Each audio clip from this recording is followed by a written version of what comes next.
Some professional wrestling moves are techniques, some are immortal. A kick, a slam, even a simple elbow drop. The instant that the proper superstar does it at the proper moment, it goes down in history. Today, we're breaking down every single of the legendary WWE finishers, from Stone Cold to Roman Reigns, and what makes them immortal in fans' minds. 1. Stone Cold Steve Austin, the Stunner. On paper, it's straightforward. Hook the head, drop to the mat. That's it. Yet it was to become the Attitude Era's most famous finisher. Why? The cockiness of Austin, the timing, the ability to freeze anyone, rivals, referees, his employer. The Stunner was not a move, it was an insurrection in action. And there was Vince McMahon's over-the-top selling, flopping around like he'd taken a shotgun to the back. That hyperbolic selling made a boring jawbreaker must-see TV. The Stunner was successful because it wasn't about mechanics. It was about personality. Each time that glass broke, fans posed one question: who's getting stunned tonight? 2. The Rock. Rock Bottom and the People's Elbow. The Rock Bottom is nothing more than a side slam. The People's Elbow is nothing more than an elbow drop. But The Rock made them sound bigger than life. He understood the presentation. Prior to driving in that rock bottom, he'd pause, take glances around that arena, and kindle excitement. And that People's Elbow? That was not about power. It was about theater.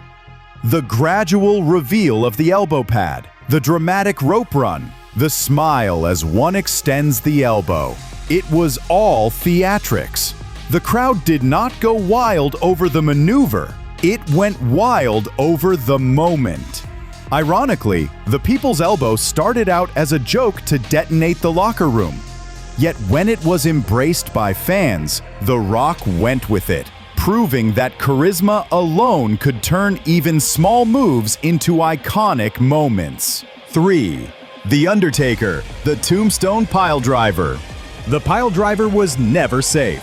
Most promotions banned it. The Undertaker's tombstone made danger a tradition. When he immobilized someone upside down, there was absolute silence in the arena. He'd leave them there, upping the ante, then drop to his knees. The signature followed. Arms crossed over chest, eyes rolled back, tongue out. That was not simply a move, that was an execution. In theory, opponents had to collaborate to make it safe, but Undertaker's involvement made it look like sheer domination. Fans felt that the tombstone was not only a finisher, it was a curse. 4. Shawn Michaels, Sweet Chin Music. It's just a super kick, but Shawn Michaels made Sweet Chin Music one of the greatest finishers of all time. The magic was in the timing. Sometimes he'd stomp the mat, tuning up the band, warming up anticipation with every beat. Sometimes he'd unleash it out of nowhere, catching the crowd with a flash knockout. He used it sparingly, never spamming it like contemporary wrestlers. That limitedness made it potent. A kick, perfectly executed, could cost him a match, and at times a career, as Ric Flair learned in his retirement match. Sweet Chin Music proved that one perfect blow, done theatrically, was more effective than that complicated combination. 5. Randy Orton, the RKO. The RKO technically is nothing more than a cutter, but Orton turned it into the ultimate unpredictable maneuver in professional wrestling. He could hit it anywhere, breaking up a dive, stopping a finisher, or sending someone in midair. The crowd had no idea when it was going to come, and that was what made it dangerous. And then there were the memes. RKO out of nowhere went viral as Orton superimposed over viral videos of people falling. The RKO was more than just a finisher now. It was a pop culture phenomenon. The genius of the RKO is that it holds back. Orton doesn't overreach. He punches at precisely the appropriate time. That's why, decades later, it still works. 6. The Spear. Goldberg, Edge, Roman Reigns. The Spear is about as basic a finisher as possible, a running tackle. But three men made it legendary in utterly distinct ways. Goldberg's Spear was sheer destruction. He shot out like a human missile, leaving both men in ruins. Edge's style was psychological. He'd sit in the corner, stalking his prey, waiting to strike patiently. Roman Reigns introduced modern presentation, a war chant, explosive pacing, and slow-motion recaps that made it feel cinematic. Same move, three legacies. Proof that personality dictates how a finisher lives in history. 7. Triple H, the Pedigree. The Pedigree is a power maneuver. Triple H grasped both arms, immobilizing his opponent, leaving him unable to move as he slammed him face down onto the mat.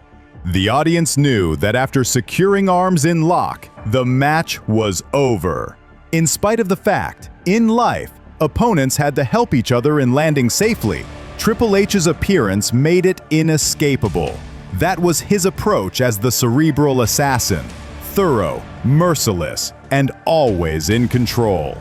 The Pedigree wasn't simply a finisher. The Pedigree was a checkmate. 8. Rey Mysterio, the 619th. The 619 made Rey's height disadvantage sorcery. When his foe hugged over the middle rope, crowds erupted in anticipation. Rey would swing across the ropes at perfect tempo and speed, landing the kick to a chorus of 619. In fact, at times, the setup seemed contrived, but nobody begrudged them. The show was too good. At WrestleMania 22, Rey won the World Heavyweight Championship by employing the 619, which proved that the little guy in the match could be the Giant Slayer after all. The move is so identified with him that no one else has ever truly replicated it. The 619 belongs to Rey. 9. Batista, the Batista Bomb.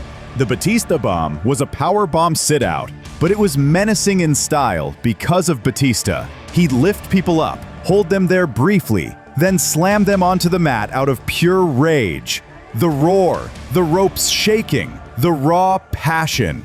It was more than a slam. It was a declaration of dominance.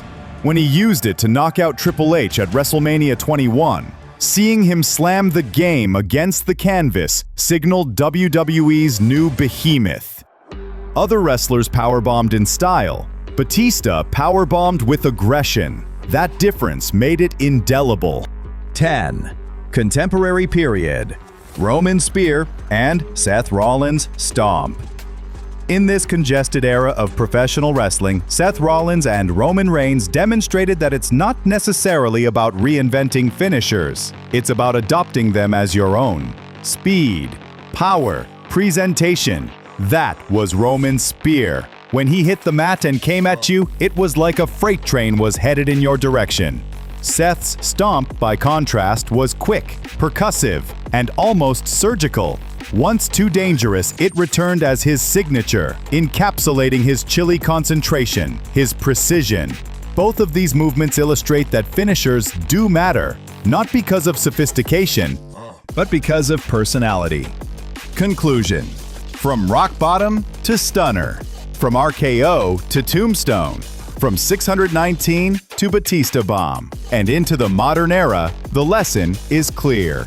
Finishes are about moments, not mechanics. They individuate wrestlers more than title holders. The audience may forget how much gold a superstar amassed in his career, yet they'll never recall Austin blindsiding McMahon, The Rock flipping his elbow pad, or out of nowhere Orton delivering an RKO. That's why finishers aren't about moves. They're about moments, and they're what make wrestling history great.